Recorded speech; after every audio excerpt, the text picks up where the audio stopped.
अब आगे श्री सुखदेव जी का जन्म।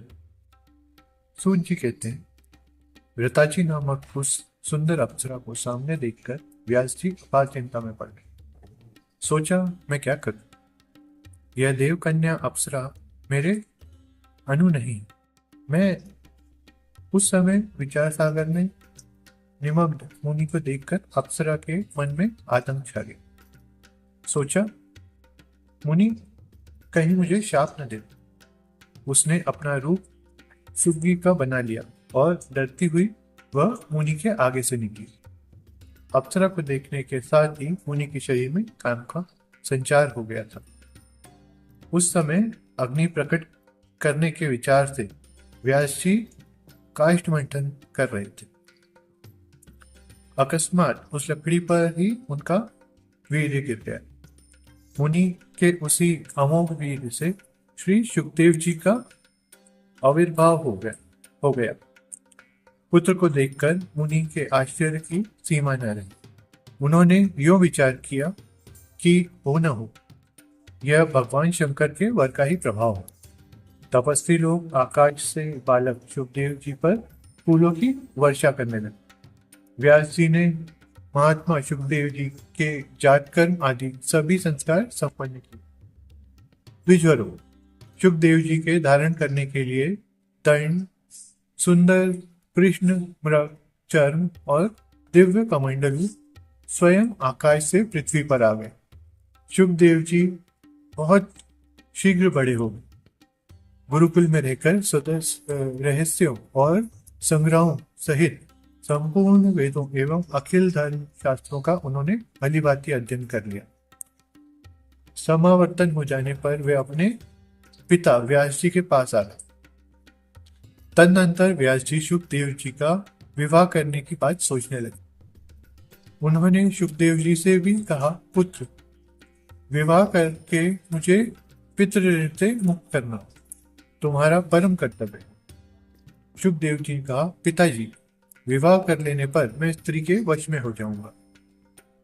पराधीन होने पर, विशेषतः जब स्त्री मुझे अपने काबू में कर लेगी, तब मेरे लिए कौन सा सुख रह जाएगा।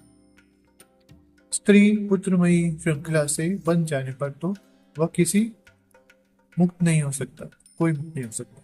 व्यास जी ने कहा, पुत्र, ग्रह न तो बंधनागत है और न बंधन के कारण है।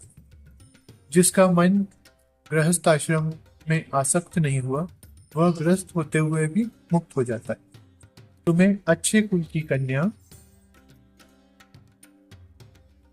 के साथ विवाह करके वैदिक मार्ग का आश्रय लेना चाहिए।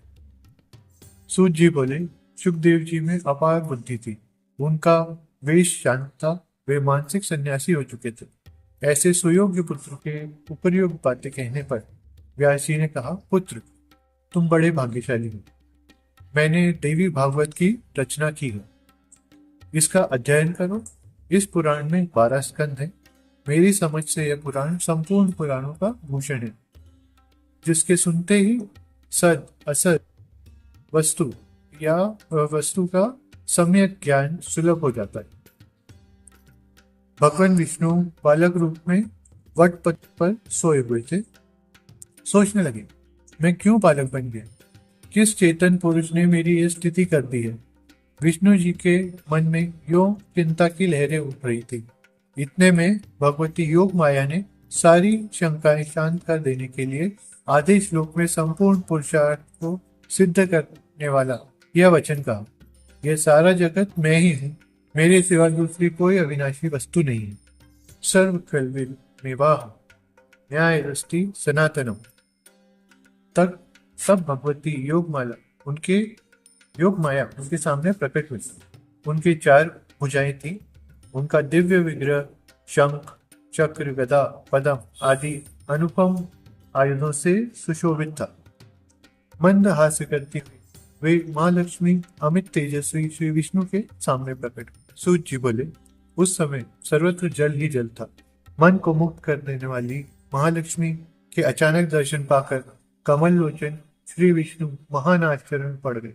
रति, भूति, बुद्धि, मति, कीर्ति, स्मृति, धृति, श्रद्धा, मेधा, स्वधा, इंद्रा, दया, गति, तुष्टि, पुष्टि, क्षमा, लज्जा, जंभा, तंद्रा आदि शक्तियां उन महादेवी के साथ चारों ओर अलग अलग विराजमान थी।